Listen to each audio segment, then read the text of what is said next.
What's up, everybody? Welcome back to the channel. We got Thursday Night Football tomorrow.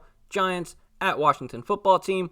Let's go ahead, construct our fantasy lineups, see who we're going to insert, how we're going to allocate our salary, and take down the house. Okay, we got DraftKings Thursday Night Millionaire Maker Contest pulled up. Looking at the salary here, a couple things we want to know. In the captain spot, if we insert either one of the two quarterbacks, that's going to be 30% of our salary completely gone, but no worries, we're not going to do that. While we're speaking of quarterbacks, let's start with these two guys, Daniel Jones and Taylor Heineke. We'll start with Daniel Jones.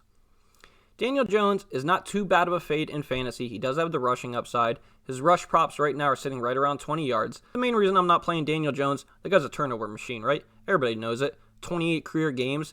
He's got 30 fumbles, 22 interceptions. 18 of those 30 fumbles were lost. 28 games, the guy's giving the other team the ball 40 times. That's 1.4 times a game he's giving the other team the ball. As far as Taylor Heineke, it's definitely a safer pick. High floor, low ceiling. 2 games he's had last year and this year with Washington. 1 touchdown, no interceptions. Both times posted over 100 quarterback rating. And he does have that rushing ability as well. Right now his rushing props are sitting right around 18.5 yards. Now, as far as both these quarterbacks go, I'm not super interested in rostering either one of them at the flex position at salaries at 10-4 and 10-2.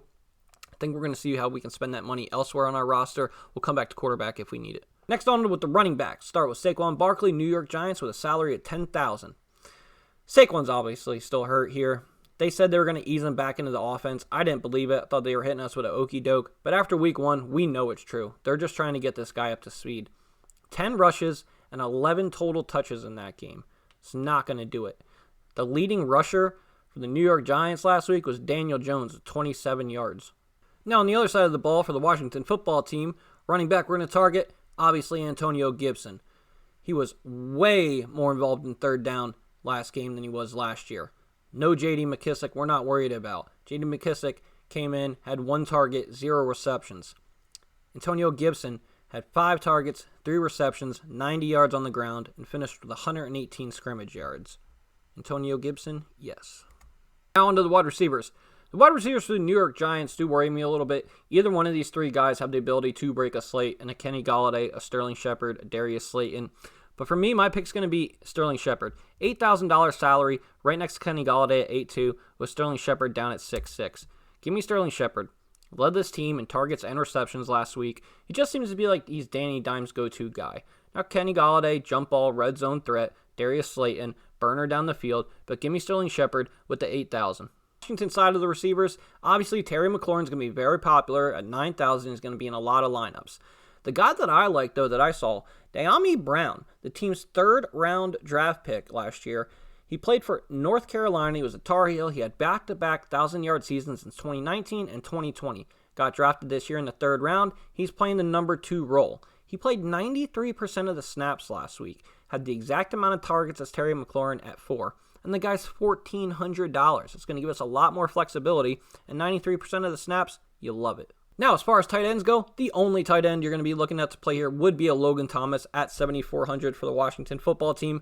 However, for me, I'm going to be going in a different direction. I'm going to be playing defenses right now. We're looking at the Washington Football defense. Absolutely, we're locking them in. And playing them at the captain spot is also a great look. Listen, 4 first-round draft picks on the defensive line. The front 7 is awesome. Now, I know a lot of people are going to say, hey, they didn't look that great week 1 against the Chargers. Well, maybe the Chargers are just that good. And they did still have 2 sacks. And we already went over the turnover problems from Daniel Jones. Guys, 40 turnovers in 28 games. 52 opportunities for the defense in 28 games. Ridiculous. Give me the Washington Football Team defense. Okay, I went ahead and inserted Antonio Gibson into the captain spot. I think the Washington Football Team is a great play at captain as well, but for this build, this roster construction, we're going to go with Antonio Gibson. We're going to insert Terry McLaurin into the lineup, hoping he has a higher uptick in volume, like we talked about, just the 4 receptions last week. Let's get that number higher, and we're going to round it out. We're going to go no quarterbacks, and we're going to go Kenny Golladay. We're going to have a construction of 2 New York Giant pass catchers, 3 Washington Football offensive players, and the Washington Football defense. It's going to give us a salary of $3,400 remaining. We're going to get a little different from the field there. We're going to insert this lineup. Okay, I did just drop a NFL opening lines report video for week 2, seeing where the spreads are now, where they have gone, and where they're going to go. by kickoff. If you're new to the channel, this is Burgundy Bets. We talk about everything NFL related, whether that's season-long fantasy, DFS, spreads, overs, unders, win totals. If it's NFL related, if it's money-making related, we're going to talk about it. If that seems like your type of thing, go ahead, subscribe to the channel, send me a like, and I'll see you next time.